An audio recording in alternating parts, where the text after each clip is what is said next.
ঘন কুয়াশা আর উত্তরের হিমেল হাওয়ায় জেঁকে বসেছে শীত। বেশি কষ্টে নিম্ন আয়ের খেটে খাওয়া মানুষ। শীতের খবর জানাতে এই মুহূর্তে রাজশাহীতে আছেন রিপোর্টার শাহিন আলম এবং শেরপুরে আছেন শহীদুল ইসলাম হীরা। প্রথমেই সরাসরি যাচ্ছি শাহিনের কাছে। গত কয়েকদিনের তুলনায় আজকে রাজশাহীতে কুয়াশার আধিক্য কম, সেই সঙ্গে শীতও কিন্তু কিছুটা কম। আজকে সকাল 6টায় রাজশাহীতে সর্বনিম্ন তাপমাত্রা রেকর্ড করা হয়েছে 12.5 ডিগ্রি সেলসিয়াস।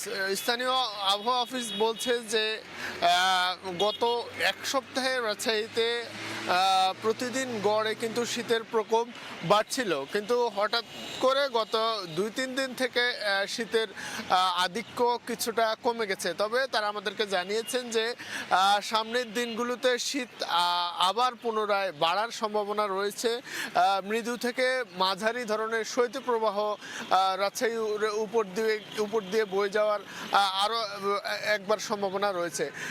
যদি আজকের কথা বলি, যে আজকে এই মুহূর্তে ভোরের আলো ভেদ করে এরই মধ্যে কিন্তু প্রকৃতিতে সূর্য উঁকি দিচ্ছে এবং কুয়াশা অন্যান্য দিনের তুলনায় একেবারেই কম বলা চলে। পাশাপাশি শীতের পরিমাণও কম। গতকালকেও আমরা দেখেছি যে রাজশাহীতে গত এক সপ্তাহে যে পরিমাণ শীতের প্রকোপ ছিল সেটি গতকালকেও কম ছিল, তারই ধারাবাহিকতায় আজকেও কম। তবে আপনাদেরকে জানিয়ে রাখি যে রাজশাহী বাংলাদেশের মধ্যে বরাবরই প্রতি বছর এই অঞ্চলে শীত বেশি পড়ে এবং শীতের পরিমাণ এতটাই বেশি থাকে যে এই সময়টিতে ঠান্ডাজনিত রোগীর সংখ্যা বৃদ্ধি পায়। রাজশাহী মেডিকেল কলেজ হাসপাতাল সহ রাজশাহী শহরের বিভিন্ন যে হাসপাতালগুলো রয়েছে সেখানে ঠান্ডাজনিত রোগীরা বিভিন্ন রোগে আক্রান্ত হয়ে তারা ভর্তি হন। তাদের মধ্যে আমরা দেখি যে বিশেষ করে শিশু এবং বৃদ্ধরা এই তালিকায় বেশি থাকে। আমরা এখন যেই জায়গাটিতে অবস্থান করছি এটি হচ্ছে আমচত্বর। এই জায়গায় আমরা দেখছি যে গাড়ি যানবাহন রাস্তাঘাটে নির্বিঘ্নে চলাচল করছেন। শীত একেবারে নেই সেটি বলা যাবে না, তবে অন্যান্য দিনের তুলনায় আজকে শীতের প্রকোপ কিছুটা কম এবং অন্য সময় আমরা যেটি দেখি যে ঘন কুয়াশার সঙ্গে হিমেল বাতাস যুক্ত থাকে, সেজন্য অনেকটা শীত বেশি অনুভূত হয়। আজকে তার কোনোটিই দেখছি না। কুয়াশা যেমন তুলনামূলক কম, তার পাশাপাশি কিন্তু আজকে প্রকৃতিতে হিমেল বাতাস সেটিও নেই। পাশাপাশি সকাল থেকেই সূর্য উঁকি দিচ্ছে সেটি আমরা দেখতে পাচ্ছি। স্থানীয় আবহাওয়া অফিসের সঙ্গে আমরা এই সময়গুলোতে বরাবরই যোগাযোগ রাখি। তারা আমাদেরকে জানিয়েছেন বর্তমানে এই কয়েকদিন শীতের প্রকোপ কম থাকলেও কিন্তু জানুয়ারির মাঝামাঝি বা শেষ সময়ের দিকে শীত আবার পুনরায় বাড়ার সম্ভাবনা রয়েছে বলে তারা আমাদেরকে জানিয়েছেন। তবে স্বস্তির বিষয় হচ্ছে এই সময়ের মধ্যে বৃষ্টিপাতের কিন্তু কোনো সম্ভাবনা নেই।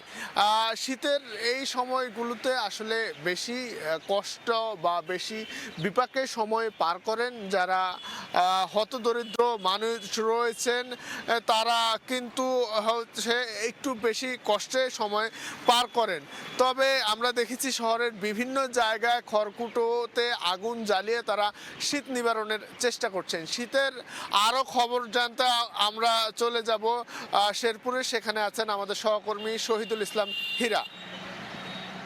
গত রাত থেকে শেরপুরে কুয়াশার প্রকোপ কম থাকলেও উত্তরের হিমেল হাওয়ায় শেরপুরে শীত জেঁকে বসেছে। গত কয়েকদিন থেকে লক্ষ্য করা যাচ্ছে সকাল থেকে সূর্যের দেখা না মিললেও সকালের পর অর্থাৎ দুপুর থেকে সূর্য কিছুটা সূর্যের দেখা মিলে, তবে বিকেল হওয়ার সাথে সাথে বিকেল হওয়ার পর থেকেই শেরপুরে শীতের প্রকোপ বাড়তে থাকে। আমরা লক্ষ্য করেছি শেরপুরে গত কয়েকদিন যাবৎ শীত বেশ জেঁকে বসেছে। এই শীতে সাধারণত আসলে রিক্সা চালক সহ দিনমজুর যারা আছেন তারা সাধারণত বেশি কষ্ট ভোগ করছেন এবং তাদের মানে খুব পেটের তাগিদে তাদেরকে সকাল সকাল সকাল অর্থাৎ ভোরেই আহ, নিজের বাড়ি থেকে বের হতে হয়। আমাকে বিভিন্ন শ্রমজীবী মানুষরা জানিয়েছেন তারা শুধুমাত্র কাজের সন্ধানে সকাল সকাল থেকে শীতকে উপেক্ষা করে কাজের সন্ধানে বের হন। একটা জিনিস লক্ষ্য করেছি আমরা, কৃষি শ্রমিক যারা রয়েছেন তারা আসলে এই শীতের মধ্যে ঠান্ডা পানিতে কাজ করতে হয় বলে তারা আসলে বেশ কষ্ট করে কাজ কাজ কাজ করেন। একটা জিনিস আপনাকে জানিয়ে রাখি, শেরপুরের ৩টি উপজেলা শ্রীবর্দী, ঝিনাইগাতী এবং নালিতাবাড়ী উপজেলায় প্রায় ২০,০০০ একরের বনভূমি রয়েছেন। সেই বনভূমি বা পাহাড়ি এলাকায় প্রায় ৬০,০০০-এর মতো ক্ষুদ্র নৃগোষ্ঠীর জাতিগোষ্ঠী বসবাস করেন।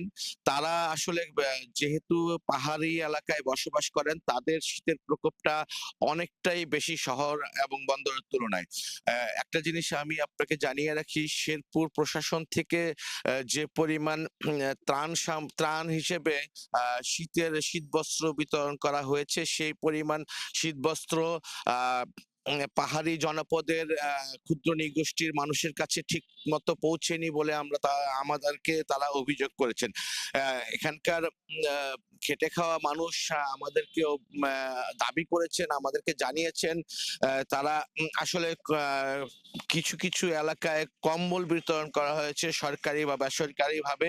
বেসরকারি কোনো কিছু উদ্যোক্তা সংগঠন, স্বেচ্ছাসেবী সংগঠনও কিছু কম্বল বিতরণ করেছেন, যা আসলে তুলনামূলক অপ্রতুল বলা যায়। এবং তারা আমাদেরকে জানিয়েছেন, খেটে খাওয়া মানুষ আমাদেরকে জানিয়েছেন যে তারা অনেকেই এই সরকারি বা বেসরকারি কম্বল তারা পাননি। তো এই শীতে তারা কিন্তু প্রচন্ড কষ্টে দিন রাত্রিপাত করছেন।